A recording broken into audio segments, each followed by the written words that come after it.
Global super লিগে তাদের প্রথম ম্যাচে রংপুর খেলতেছিল হ্যাম্পশায়ারের সাথে। তো সেখানে হ্যাম্পশায়ার প্রথমে 132 রান করে এবং সেটা চেস করার জন্য রংপুর খেলতেছিল।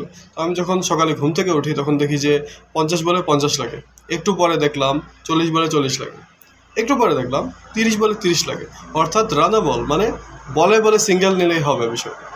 তখন এক সময় দেখি 18 বলে 12 লাগে। তখন আমি বলি এখন তো মোটামুটি হাতে আসে গেছে, এখন তো সিঙ্গেলই নিলেই হবে। তো দেখলাম যে উইকেট পড়তেছে।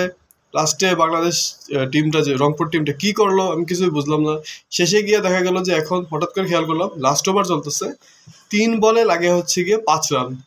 এখন 3 বলে 5 রান লাগে, কি করা যায়?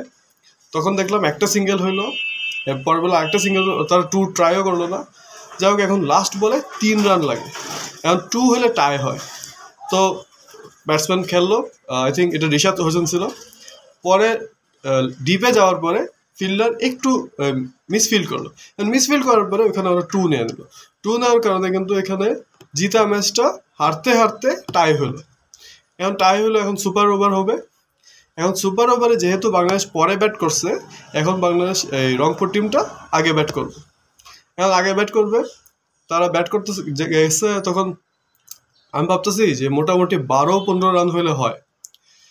তো বোলিং শুরু করলো, বোলিং সে খুব ভালোই করতেছিল। আই থিঙ্ক ক্রিস উড ছিল এখানে বোলার, আর আমাদের এখান থেকে খুশদিল শাহ এবং স্টিভেন টেলর, দুজন ওভারসিজ ব্যাটার, তারা খেলছে। তো যাই হোক, তখন দেখলাম যে খুশদিল শাহ সুন্দর একটা 6 মারলো, লেগ সাইডের দিকে 6 মারলো। তো এটা ভালো লাগলো। তো পরে দেখলাম যে সিঙ্গেল টিঙ্গেল হইলো। এরপরে লাস্ট বলটা মানে মোটামুটি 10 রান ছিল।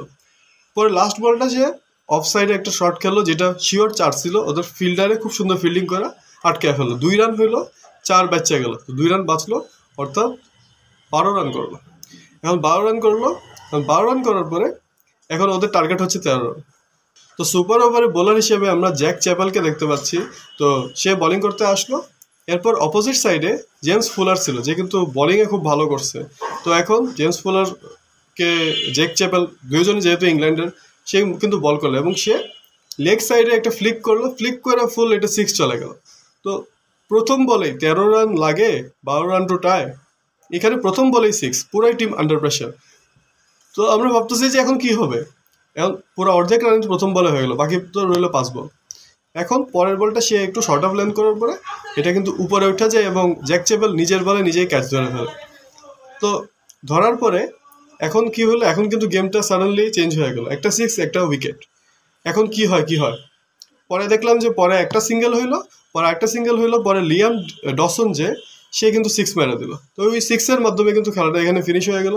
আর বাংলাদেশ একটা বাংলাদেশের যে রংপুর টিম একটা জিতা ম্যাচ হারতে হারতে টাই করে সুপার ওভারে হেরে গেল। তো এটাই আমি দেখতে যাচ্ছি যে আমাদের যে কোচ মিকি আর্থার আছেন এবং আদার যে কোচ আশরাফুল, তারা দেখি তাদের টিমটাকে নেক্সট ম্যাচগুলো আমাদের জিততে হবে। নেক্সট আমাদের ম্যাচগুলো যেগুলো আছে, যেমন একটা আছে লাহোরের সাথে, একটা আছে গায়ানার সাথে, আর একটা আছে ভিক্টোরিয়ার সাথে। তো বাকি সবগুলো ম্যাচই জিততে হবে, নইলে আমরা তো ফাইনালে যেতে পারবো না, যেহেতু টপ 2টা টিম ফাইনালে যাবে। তো এটাই, আমরা দেখা যাক নেক্সট ম্যাচে বাংলাদেশ বাউন্স ব্যাক করা হচ্ছে। এই ম্যাচও জিতা উচিত ছিল, কিন্তু যাই হোক, হার্ড লাক। এইটা ঠিক করতে হবে, এইভাবে করলে হবে না। কারণ এত কাছাকাছি গিয়েও যদি আমরা টাই করায় ফেলি, আবার সুপার ওভারে গিয়ে হারা যাই, তো এইভাবে তো মানে আমরা জিততে পারবো না। আমরা তো চাচ্ছি যে গ্লোবাল সুপার লিগটা আমরা জিতি।